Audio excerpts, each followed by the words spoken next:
What I'm about to tell you is something most parents never expect to face, because on the surface, she looked like the safest person in the neighborhood. In a quiet suburban community lined with perfect lawns and smiling neighbors, there was a home daycare provider named Margaret, and if you asked anyone about her, they'd say the same thing. She's amazing with kids. She's like a grandmother to them. I trust her completely.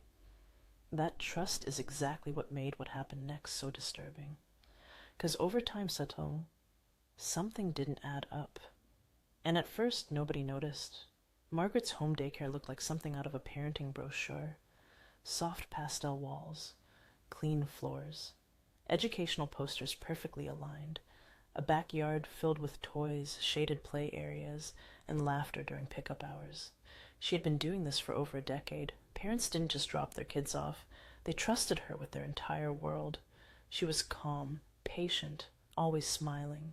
She remembered birthdays, allergies, favorite snacks. She made every child feel seen. To the community, Margaret wasn't just a daycare provider. She was a blessing. But then, something strange began to happen. A child who once attended her daycare became sick shortly after leaving the program. Doctors couldn't explain it.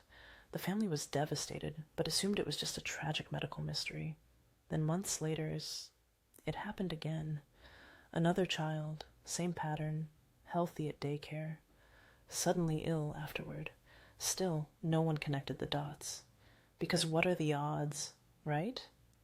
Years passed, and quietly, painfully, a pattern began to form. One child after another, children who had all attended Margaret's daycare, began dying under unexplained circumstances after leaving her care.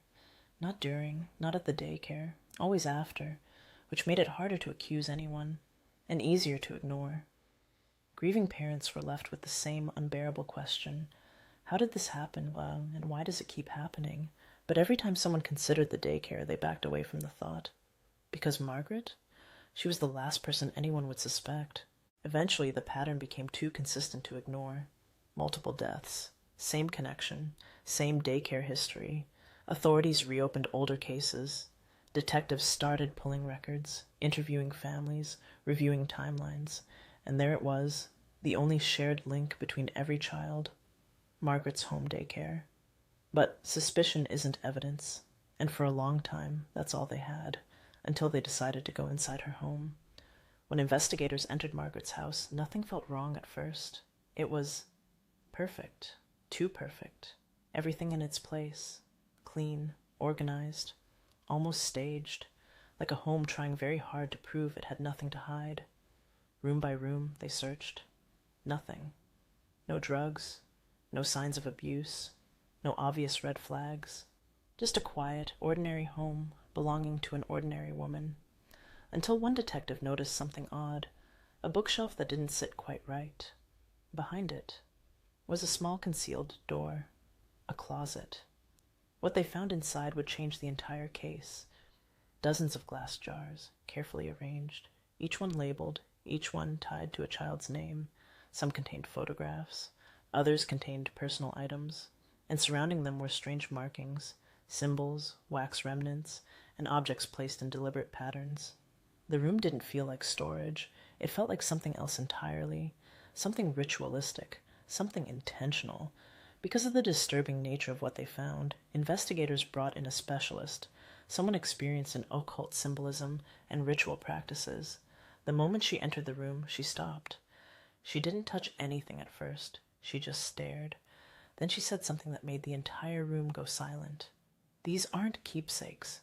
They're containment vessels.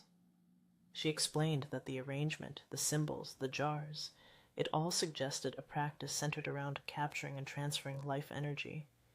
According to her interpretation, the objects were being used in rituals designed to siphon vitality from the children they belonged to. Not metaphorically, but in a structured, repeated pattern tied directly to each name. When detectives dug deeper, they uncovered something even more disturbing. Margaret had been diagnosed years earlier with a severe, life-threatening illness, terminal in most cases. But right around the time the first child in the pattern died, her condition suddenly went into remission, and stayed that way for years. No medical explanation, no treatment that justified it, just silence from a disease that should have killed her. At that point, the investigation stopped being confusion and started becoming something darker, a pattern, a timeline, a connection that could no longer be dismissed. The children were no longer viewed as isolated tragedies. They were part of something larger, something that followed Margaret, something that benefited her. Margaret was arrested and charged with multiple counts of murder. The community was in shock. Parents who once defended her struggled to reconcile the woman they knew with the evidence now laid out in front of them. The jars, the records, the timeline, and the pattern that stretched back years.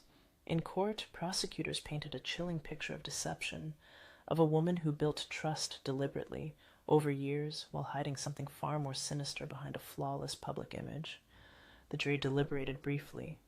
The verdict was unanimous: guilty. Margaret was sentenced to 7 years in prison without parole. But the story didn't end there. Within months of her incarceration, her health rapidly declined.